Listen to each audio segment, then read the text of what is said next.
Halo teman-teman, kembali lagi bersama saya, Lucia Ifrencia Verastin Bere, biasanya disapa dengan Vera, dengan NIM 21030100099, semester 2 kelas B, Prodi Ilmu Administrasi Negara, Fakultas Ilmu Sosial dan Politik, Universitas Nusa Cendana Kupang.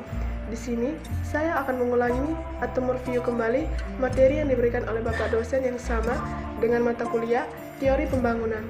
Untuk mempersingkat waktu, maka saya akan menjelaskannya. Yang pertama, kata pembangunan. Kata pembangunan adalah sebuah konsep yang kompleks pada awalnya.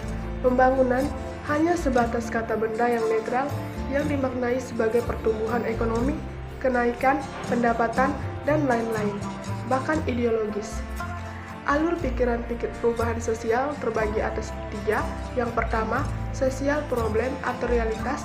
Yang kedua, tindakan dan proses perubahan sosial atau problem solving. Dan yang ketiga, social welfare, yaitu kondisi ideal. Lingkup perubahan terbagi atas dua, yaitu mikro atau individu, komunitas atau makro. Yang kedua, makro atau sistem struktur. Kategori perubahan sosial terbagi atas 4. Yang pertama, waktu perubahan, cepat atau lambat. Yang kedua, sifat, linear atau siklus. Yang ketiga, hasil, progres atau regres. Dan yang keempat, sumber, materialistik, ide atau nilai, ideologi, dan lain-lain. Tipe perubahan sosial terbagi atas berdasarkan dimensi waktu. Yang pertama, jangka pendek. Yang kedua, jangka panjang. Berdasarkan tingkat atau lingkup perubahan terbagi atas 1. Mikro atau individu.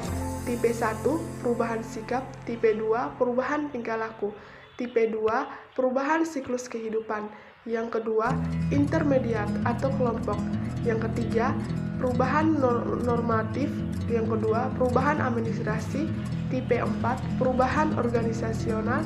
Yang ketiga, makro atau masyarakat. Tipe 5, invensi. Yang kedua, inovasi. Dan yang ketiga, revolusi. Tipe 6, evolusi sosial kultural. Tipe perubahan sosial dilihat dari sumber perubahan. Berdasarkan sumber kebutuhan akan perubahan dari dalam, dari luar. Sumber ide perubahan dari dalam. 1. Perubahan iman. Yang kedua, perubahan iman yang diinduksi. Yang kedua, dari luar, perubahan kontak selektif. Dan yang kedua, perubahan kontak yang diarahkan. Ketiga, ragam teori pembangunan. Yang pertama, kemiskinan. 1. Teori modernisasi. Persoalan internal setelah Perang Dunia II muncul.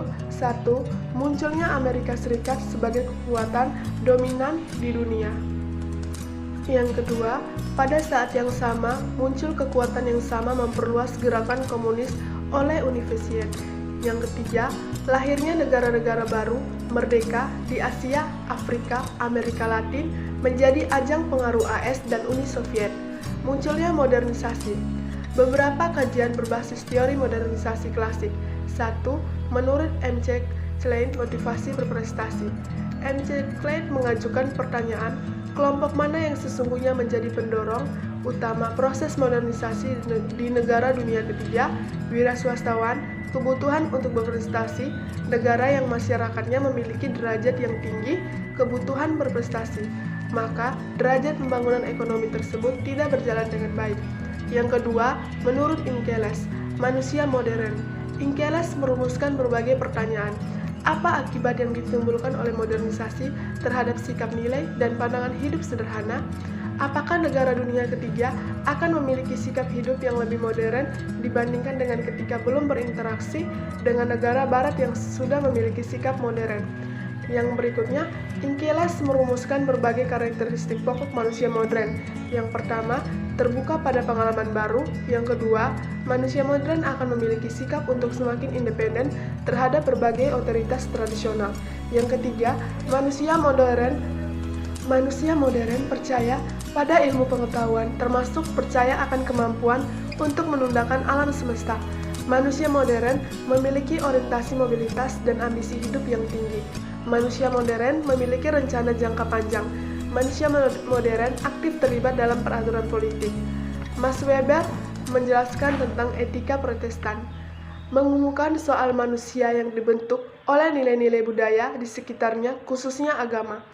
Ia mencoba menjawab pertanyaan mengapa beberapa negara di Eropa dan Amerika mengalami kemajuan pesat di bawah sistem kapitalisme. Oleh Weber disebabkan oleh hal yang disebut etika Protestan. Etika Protestan ini mengacu pada konsep Calvin, peranan keberhasilan kerja di dunia yang akan berimplikasi pada kedudukan seseorang setelah meninggal.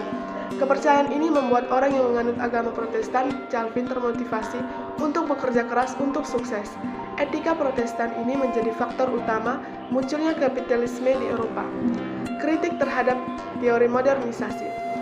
Tentang gerak pembangunan, atas konsep linier, teori ini dianggap etnosentris yang berorientasi Eropa dan Amerika. Kategori maju, terkebelakangan, modern, tradisional merupakan pembelaan yang bersifat ideologis atau superioritas Barat atas Timur. Tentang nilai tradisional, pengkritikan mengajukan keberadaan atas asumsi teori modernisasi, pertentangan antara tradisi dan modern. Bagi mereka, masyarakat tradisional sebetulnya memiliki nilai yang heterogen. Nilai tradisional dan modern apakah harus terpisah? Apakah nilai tradisional selalu menghambat modernisasi? Kemampuan modernisasi menghapus nilai tradisional? Yang berikutnya tentang dominasi asing. Teori modernisasi mengabaikan unsur dominasi asing dalam kerangka teorinya, tetapi fokus masalah internal. Yang berikut kerangka dasar atau awal teori ketergantungan. Menurut Raoul Rebus atau Echela, kritik tentang pembagian kerja internasional, yaitu negara dunia 1 menyiapkan barang-barang industri. Negara dunia 2 memproduksi barang bahan pangan dan bahan-bahan mentah untuk negara industri. Terjadi defisit. 1. Permintaan barang-barang pertanian tidak elastis.